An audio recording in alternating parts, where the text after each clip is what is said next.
त्या ठिकाणी आपल्याला क्वेश्चन नंबर 28 सॉल्व्ह करायचा आहे. तर क्वेश्चन नंबर 28 दिलेला आहे, soluble substance such as detergent is mix with water.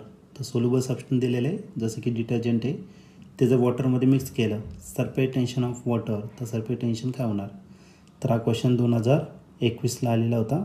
त्याचे 4 ऑप्शनपैकी पहिलं जे ऑप्शन आहे ए रिमेन्स कॉन्स्टंट, बी आहे first increases and then decreases, C option आहे डिक्रीजेस आणि लास्ट ऑप्शन आहे इन्क्रीजेस. तर या 4 ऑप्शनपैकी नेमकं कोणतं ऑप्शन करेक्ट असेल तर ते आपण डिस्कस करूया. तर या क्वेश्चनमध्ये आपल्याला एक सोल्युबल सबस्टन्स दिलेला आहे, जसं की डिटर्जंट आहे.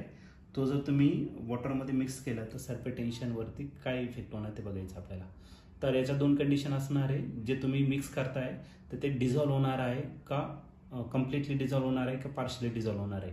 तर असं सबस्टन्स जर कम्प्लिटली डिझॉल्व्ह होणार जर असेल तर या केसमध्ये सरफेस टेन्शन वाढतं. फॉर एक्झाम्पल आपण हे घेतलं, एक लिक्विड घेतलं, वॉटर घेतलं समजा, आणि याच्यामध्ये आपण NaCl टाकलंय.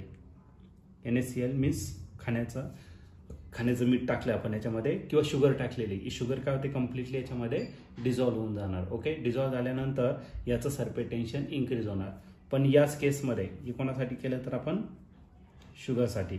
आता हेच वॉटर घेतलेलं आहे, त्या वॉटरमध्ये आपण काय केलं तर डिटर्जंट टाकलेलं आहे. ओके, आता हा जो डिटर्जंट आहे तो डिटर्जंट कम्प्लिटली डिझॉल्व्ह होणार नाही. डिझॉल्व्ह न झाल्यामुळे याचं सरफेस टेन्शन काय होतं तर रिड्यूस होतं. ओके, म्हणून आपण कपडे वगैरे जर धुवायचे असेल तर आपण काय करतो, सर्वात पहिले त्याला डिटर्जंटमध्ये भिजवतो आणि नंतर मग आपण त्याला धुतो, कारण त्याचं सरफेस टेन्शन काय होतं त्याच्याने डिक्रीज होतं. तर याचं जे ऑप्शन आहे तर ऑप्शन सी या ठिकाणी करेक्ट असेल. ऑप्शन सी म्हणजे काय, डिक्रीजेस. तर सरफेस टेन्शन या ठिकाणी काय होणार, डिक्रीज.